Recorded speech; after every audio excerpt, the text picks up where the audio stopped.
नमस्कार शेतकरी मित्रांनो, स्वागत आहे तुमचं माझ्या चॅनलमध्ये, ज्या चॅनलचं नाव आहे मुद्दा हक्काचा। शेतकरी मित्रांनो, महाराष्ट्रामधील शेतकऱ्यांनी बऱ्याच दिवसापासून एक मागणी लावून धरलेली आहे, ती म्हणजे कर्जमाफीची। आणि त्यावर कुठलाही निर्णय अजून झालेला नाही। ज्यावेळेस लोकसभेच्या निवडणुका लागल्या होत्या त्यावेळेस सुद्धा आपल्या महायुतीच्या जाहीरनाम्यामध्ये त्यांनी असं सांगितलेलं होतं की आम्ही सुरुवातीला आपलं सरकार आलं की त्यावेळेस पहिल्यांदा आपला निर्णय जो घेऊ तो निर्णय म्हणजे असेल कर्जमाफीचा। परंतु अजून कुठलाही निर्णय त्याच्यावर झालेला नाही आणि विधानसभेची निवडणूक ज्यावेळेस लागली त्यावेळेस सुद्धा आपल्या जाहीरनाम्यामध्ये महायुतीने असं सांगितलं की सगळ्यात पहिला निर्णय जो आमचा असेल तो कर्जमाफीचा असेल आणि त्यांच्या जाहीरनाम्यावर पहिला मुद्दा जो होता तो कर्जमाफीचा होता। परंतु अजून कुठलाही निर्णय त्याच्यावर घेतलेला नाही। सरकार स्थापन झालं आणि फक्त त्यांच्या चालू आहे ते म्हणजे वाटाघाटी, याला मंत्रिपद द्यायचं, याचं मुख्यमंत्रीपद याला द्यायचं का, कोण मंत्रिपद बनणार याच्यावर चर्चा चालू असताना आता कुठेही सरकारकडून शेतकऱ्यांची दखल घेतली जात नाही। तर नेमकं याच्यावर पुढची प्रोसेस काय चालू आहे आणि विरोधक जागे खरंच झाले आहेत का आणि शेतकऱ्यांना कर्जमाफी मिळायला नेमका किती वेळ लागू शकतो ते आपण या व्हिडिओमध्ये सांगण्याचा प्रयत्न करूयात। तर मित्रांनो, आपण बघितलं होतं की विधानसभेच्या निवडणुकीच्या आधी सरकारला एक विरोधकांकडून आवेदन दिलं होतं, निवेदन केलेलं गेलं होतं की सरकारने लवकरात लवकर आता शेतकऱ्यांची कर्जमाफी करायला पाहिजे।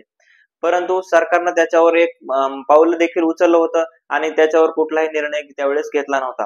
त्यावेळेस एक पाऊल उचललं होतं ते म्हणजे की सरकारने शेतकऱ्यांची माहिती काढायला सुरुवात केली होती। विधानसभेची निवडणुकी तोंडावर होती आणि विधानसभेची निवडणूक तोंडावर असल्या कारणामुळे शेतकऱ्यांना एक आस लागलेली होती, ती म्हणजे की आता सरकार लवकरात लवकर निर्णय घेईल आणि कर्जमाफी देईल।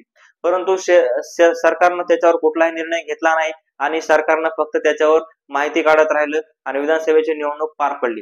विधानसभेची निवडणूक पार पडली त्यावेळेस वाटलं की आता महायुतीचं सरकार आले, सरकार लवकरात लवकर त्यांच्याकडे माहिती जमा झालेली आहे, ते लवकरात लवकर त्या माहितीचा उपयोग करून शेतकऱ्यांना कर्जमाफीचा निर्णय घेतील। परंतु त्यांनी अजून सुद्धा कुठलाही निर्णय घेतलेला नाही। त्यांच्या मंत्रिमंडळात कुठेही स्थान पक्के नाहीत की मंत्री हे होणार का ते होणार, मंत्रिपदाची शपथविधी सुद्धा अजून उरकलेला नाही। त्याच्यामुळे शेतकरी हवालदिल झालेले आहेत की आता नेमकं करायचं काय।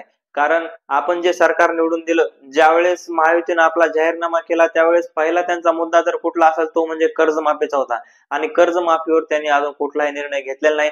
त्यांचा दुसरा होता ते म्हणजे सोयाबीनला आपण 6000 भाव देऊ, त्याच्यावरही कुठला निर्णय त्यांनी घेतलेला नाही। मंत्रिमंडळ जरी नसलं तरी मुख्यमंत्री उपमुख्यमंत्री आहेत, त्यांनी सोयाबीनला तरी किमान 6000 भाव देण्याचा निर्णय त्यांनी घ्यायला पाहिजे होता। कारण इतके दिवस झालं, कमीत कमी 1 महिना होत आला आज सरकार स्थापन झालेलं आहे, त्याच्यात तरी सुद्धा कुठलाही निर्णय त्याच्यामध्ये सरकारनं घेतलेला नाही आणि सरकार हे शेतकऱ्यांकडे दुर्लक्ष करत आहे असं दिसून येत आहे। परंतु जर सरकारला शेतकऱ्याची कर्जमाफी करायची म्हटलं तर नक्की त्यांच्याकडे डाटा उपलब्ध आहे, त्यांना वेळ लागणार नाही।